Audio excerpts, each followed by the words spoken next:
X-Men Apocalypse is directed by Bryan Singer and stars a crap load of people. And don't worry, this is a spoiler-free review. This movie shows us Earth's first mutant Ensabanur, aka Apocalypse. This guy's thousands of years old and is awoken to the early 1980s. Ancient Egypt worshipped this guy like a god, but in the 1980s he's kind of disgusted with what mankind has become, so he decides to destroy some shit and the X-Men have to stop him. Oscar Isaac gave us a great performance as Apocalypse, and when we got our first glimpse of him as this character, the internet pretty much broke, given that he looked just like Ivan Ooze from the Power Rangers movie. And the look of Apocalypse looks a lot better in the movie than what we saw in that photo that we were all comparing to Ivan Ooze, but I still had some issues with it.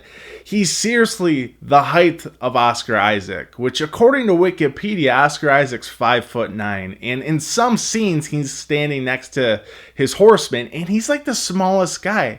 I'm not asking you to make him like 7 feet tall, but at least give him that menacing presence of him being slightly taller than the rest of his crew. I mean, come on. But he does have some awesome powers. I mean, he can seriously turn people into dust and like change matter, which gives some pretty awesome visuals to look at. Magneto was amazing in this movie. Fassbender killed it in this role, as always. He has a lot of emotional aspects in this movie, which I totally bought into. But not so much with other characters. The rest of the Horsemen I didn't really give a shit about. It didn't give me that emotional and character development that I wanted. I did not really care about them at all. They just gave for some cool action scenes, and they were more so just kind of bodyguards for Apocalypse. Now let's get to a few of the new X-Men characters that we have in this movie, which is Young, Cyclops, Jean Grey, and Nightcrawler, and all three of these characters were fantastic. I had so much fun watching these characters, and Sophie Turner as Jean Grey was incredible. Professor X, played by James McAvoy, was excellent as always, and I finally got my wish, guys. I finally got to see Professor X bald in this movie. Oh man, it was so good. And Jennifer Lawrence as well. Jennifer Lawrence. It kind of felt like she mailed it in, but not totally. It just kind of felt like she didn't really care about making this movie. I think she's a great actress, but do we really need these X-Men movies revolving around her? Come on, let's make a movie that serves the story and not the character. I mean, just because she's popular doesn't mean you need to be shoving her down our throats. But something you do need to shove down my throat is another Quicksilver scene, and wow, this was so good. And I don't think it's better than the one we got in Days of Future Past, but it's right up there.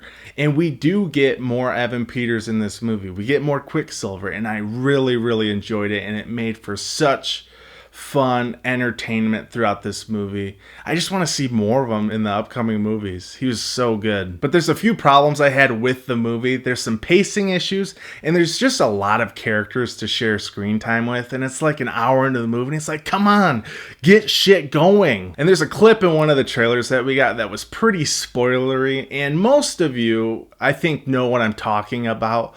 But come on, did you seriously need to put that in the trailer? This scene would have been so much better if they had not shown anything from this scene. God, it would have been so much better. But the ending of this movie gave me such high hopes of what this X-Men franchise could become. Any kid that grew up during the 90s will know what I mean after seeing this movie. Overall, I had a lot of fun watching this movie. I did have a few problems with it here and there, but I still would recommend seeing it. It's definitely heading towards that 90s X-Men era that I love. So with all that said, guys, I'm going to give X-Men Apocalypse a solid B. Thank you so much for watching. Please make sure to subscribe and hit that like button. We'll see you in the next video. Thanks for watching.